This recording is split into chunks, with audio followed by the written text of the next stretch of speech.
Admitted. The Strange Tale of Depsey the Rabbit. Chapter 31. Corporate Hounds of Hell. The broadcasting dead zone felt almost peaceful after the chaos of the arena. Chuck wiped sweat from his yellow surface, his perpetual smile finally looking genuine for the first time since they'd entered this nightmare. Lucy's porcelain was chipped but intact, her crown slightly askew but still regal. Even Depsey seemed more relaxed, his cartoon lines softer somehow. "At least we can talk here without those damn cameras," Chuck began. The sound came from above them, cutting through his words like broken glass. Not quite a growl, not quite a moan. Something caught between animal rage and human agony.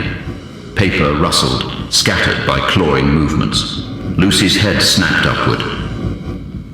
What was that? A second sound answered from their left, deeper, more desperate, like someone trying to scream through a muzzle. "We need to move," Depsey whispered, but his voice carried a tremor that made Chuck's scientific mind race with terrible possibilities. The pile of broadcasting debris above them shifted. Broken cameras and tangled cables cascaded down as something large pushed through the technological trash. A business shoe, expensive leather, now torn and muddy, appeared first, followed by a leg in pinstriped suit pants. Then Westworth's head emerged.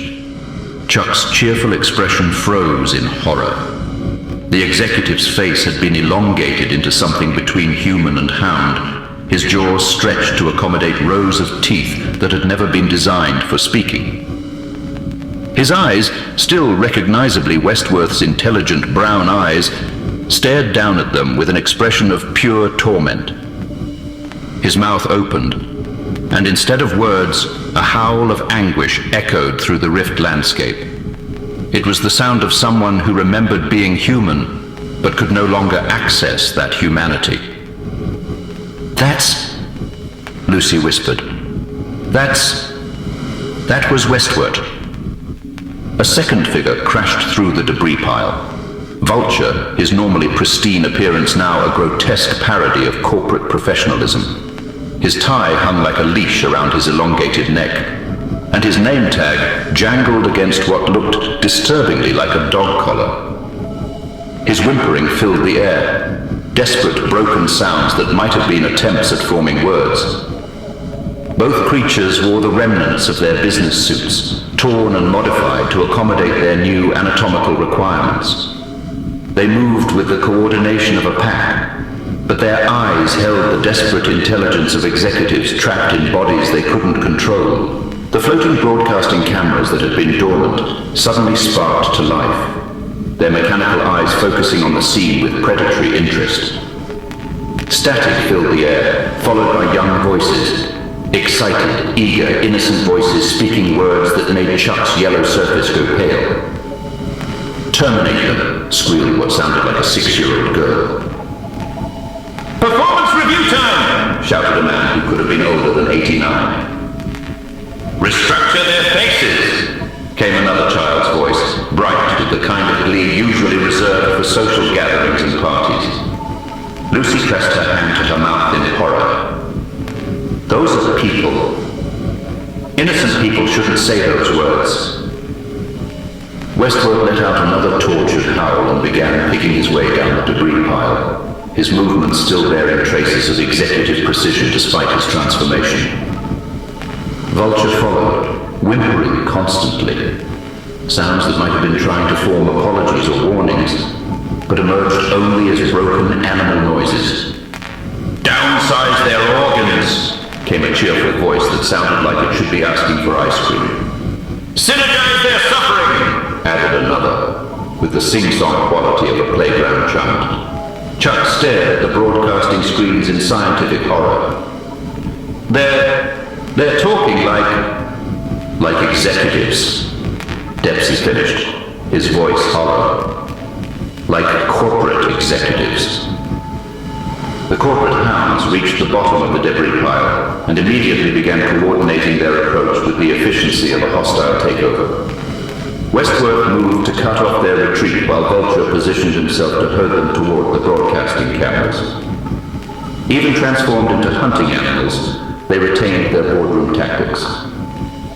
"Make them more efficient at dying," came a delighted voice from the screens. Chuck, Lucy, and Depsey backed away, but the arena geography was working against them. The broadcasting equipment was funneling them into a corporate pincer movement. Exactly the kind of strategic maneuvering Westworth had been famous for in life. "How do we know you're really our Depsey?"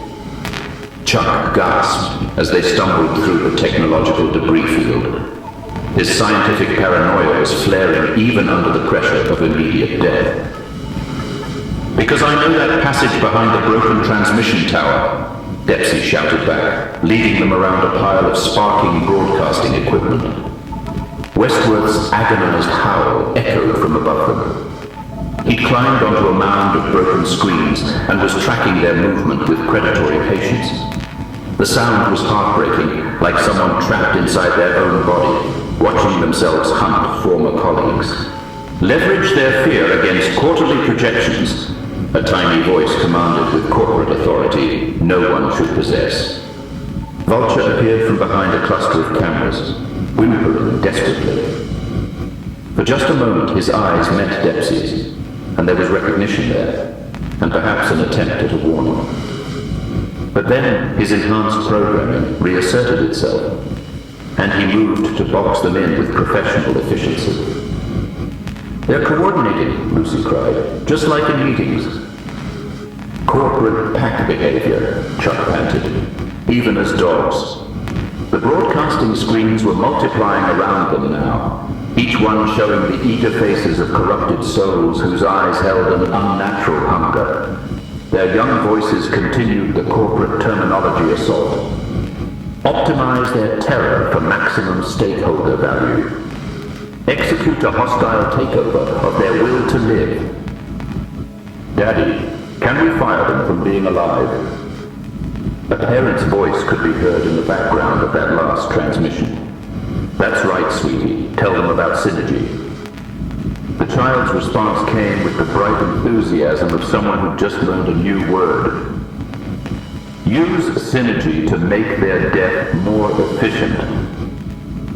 Chuck stopped running and stared at the screens in scientific horror.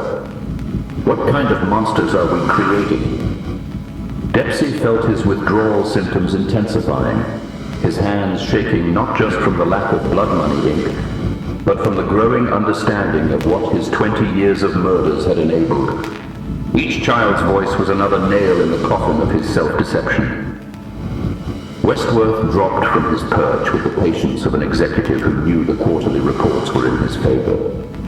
Vulture closed from the other side, his whimpering growing more desperate, as if he was trying to warn them, but couldn't override his enhancement programming. "Prove you're really our friend," Lucy demanded, even as they backed against a wall of broadcasting equipment. The corporate hounds approached slowly, savoring their tactical advantage. In Westworth's tormented eyes, Depsey could see recognition, not just of his face, but of his guilt. Even transformed into a hunting animal, the executive could smell the 20 years of blood money on him. "Can we give them a performance improvement plan for dying better?" came a voice from the screens. That was when Depsey broke. No, you know what I am," Depsey whispered, staring into Westworth's intelligent, tormented eyes. The executive's howl in response sounded almost like confirmation, like someone who remembered being human enough to recognize guilt when he saw it. Vulture's whimpering intensified, and for a moment it almost sounded like he was trying to say, accountability. The corrupted voices grew more excited as the broadcasting cameras focused tighter. "Admit your liability exposure. Confession time means bonus time. Liquidate his assets." Depsey felt the weight of every letter he'd received, every elimination he'd carried out, every drop of blood money ink he'd consumed to silence his conscience. These minds, these innocent souls, had been taught to speak like corporate sociopaths because his murders had fed a system that corrupted everything it touched. "You see it, don't you?" he gasped at Westwood. "You can smell the guilt on me." The corporate hound let out another agonized howl, whether of recognition or pain or both, impossible to tell. "Admit it, admit it," the voices chanted in unison, their innocent enthusiasm making the words 10 times more horrifying than any adult command. That's when Depsey's 20 years of suppressed guilt exploded out of him like a burst dam. "Admit it!" he screamed back at the screens, at Westward, at the cosmic evil that had turned flesh and blood into monsters. "I'm the one who should be hunted." The corporate hounds froze, their programming confused by his unexpected self-accusation. "I killed them all." Depsey's voice cracked with 20 years of suppressed horror. "I'm a monster. I'm the monster." Chuck and Lucy stared at him in shock, but their expressions held understanding rather than condemnation. "Every letter, every elimination, every murder," Depsey continued, his confession pouring out like poison from a wound. 43 friends, 43 people who trusted me." The broadcasting screens flickered with confusion. The audience's corporate cruelty programming didn't account for willing confession. "I took the ink to make the guilt stop," Depsey screamed, his cartoon form becoming more solid, more real with each admission. "I destroyed everything. I fed this cosmic evil with my friends' lives." Westwood let out a sound that might have been a whimper of recognition, or perhaps relief that someone was finally taking responsibility. "We know," Chuck shouted back, his scientific analysis finally abandoned for pure emotional truth. "We forgive you." "Now help us live," Lucy added, moving protectively toward her broken friend. The confession had an immediate supernatural effect. Depsey's cartoon lines darkened and sharpened, his awareness of the rift's geography suddenly crystal clear.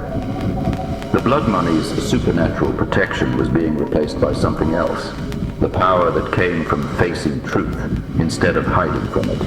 The corporate hounds seemed confused by this development, their enhancement programming struggling to process targets who were showing genuine remorse and forgiveness instead of the fear and hatred they'd been designed to exploit. In the broadcasting screens, the voices grew uncertain. Are they supposed to hug now? Why aren't they being mean to each other? This is boring. Can we watch something else?" For the first time since entering the arena, Chuck, Lucy, and Depsey stood together as united friends, broken, traumatized, but authentic, in a way that seemed to confuse both the cosmic evil and its innocent victims. Westworth let out one final howl, this one sounding almost like relief, before he and Vulture backed away into the technological debris, their hunting instincts overridden by something their enhancement programming couldn't account for. Genuine human connection. Surviving complete truth. The friends had a moment to breathe, to process what had just happened, and to plan their next move. But in the distance, new sounds were approaching. The rustling of leaves and the smell of rotting fruit. Felicia was coming, and she would not be as easily confused by authentic emotion. The broadcasting screens were already refocusing their cameras, and the corrupted voices were returning with renewed excitement. Chuck, Lucy, and Depsey looked at each other with the grim understanding of friends who had just survived one horror only to face something potentially worse. But now they faced it together, with no secrets between them and no corporate hounds at their heels.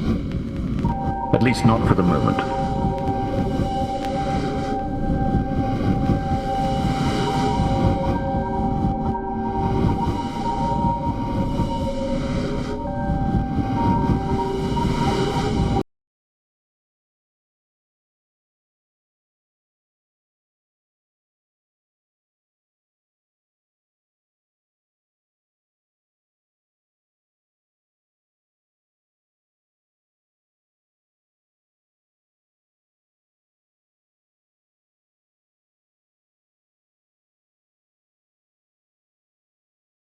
Run for your lives!